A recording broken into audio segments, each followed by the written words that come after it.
Monica Brown is an award-winning children's author that specializes in multicultural literature. Growing up, she was very aware that her family was the only Hispanic family on the block. Her mother was from Peru in South America, and her father was from North America. His ancestors came from Scotland.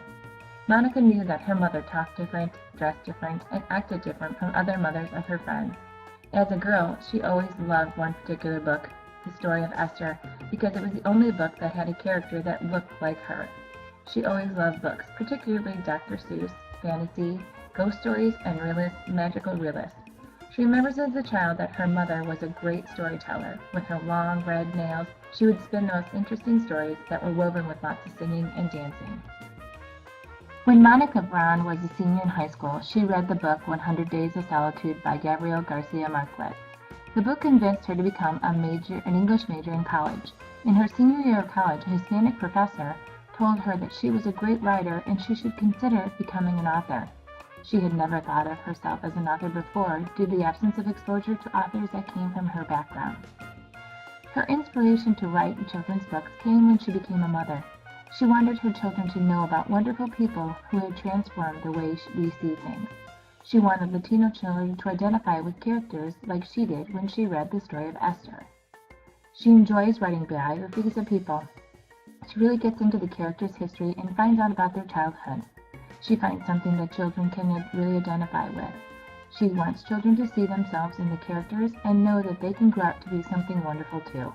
She hopes to broaden their horizons to see the world of possibilities just waiting for any child. Monica Brown has many wonderful books for children. She has biographies, fictional stories, and magical realist stories. I'm going to highlight two books that I thought were most interesting. First is Tito Puente, Mambo King. In this story, Monica Brown tells the story of Tito Puente's life. She starts when he was just a child. Everywhere he goes, he creates music. The illustrations of the story reflect the energy and the spirit of Mr. Puente's music. Dr. Brown uses a lot of onomatopoeias throughout the story to create the mood that reflects his music. An activity for this book focuses on onomatopoeias. Point out the words that are sounds in the book. Make some sounds as a model. Invite the children to make sounds. Provide a small recorder just for small groups or children to use to allow the children to move around the room or building recording sounds that they hear. Play the sounds that they recorded for the whole class. And as a class, spell the sounds and create a list of sounds. This can be turned into a sound dictionary. Illustrations can be created for the sounds and assess the children by the sounds they provided, the quality, the quantity, and the creativity.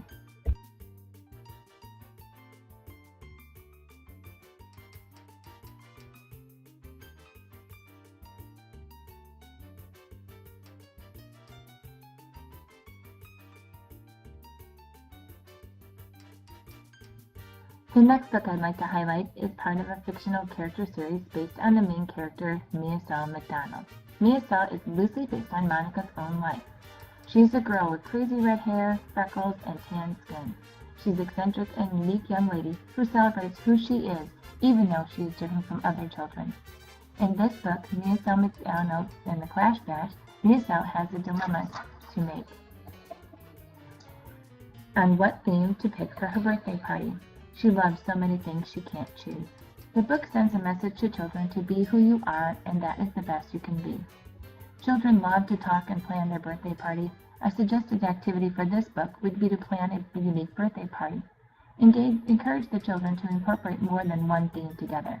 Provide a thinking sheet that asks for the theme of the party, where the party would be held, what food would be served, and one activity you would do at your party. From the thinking sheet, the children will create an invitation for the party. Use technology to assist the students. There are several programs to create invitations. The students can use templates and use clip art. Let their imagination go. Use a rubric to access the required components of the invitation. There is a rubric provided in the supplemental guide that shows you where you can get it.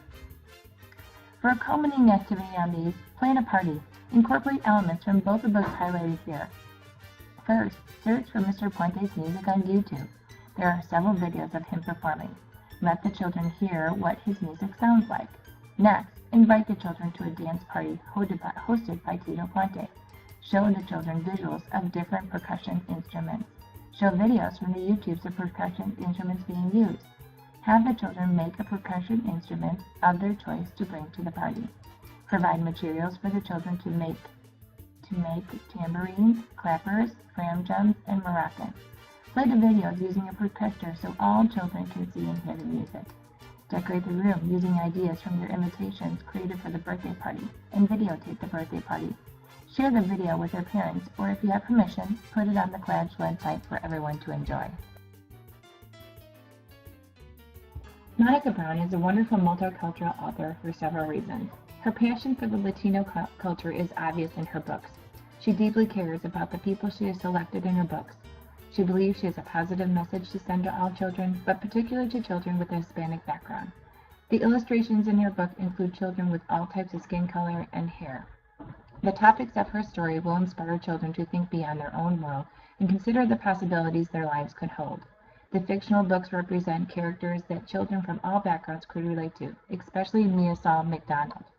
She is energetic, fun, and loves a party. The books are told in Spanish and English. The ESL learner can read or hear the story in either language. Several of her stories are read on YouTube on both English and Spanish to read. This is helpful for children to access these stories even if they can't read the words.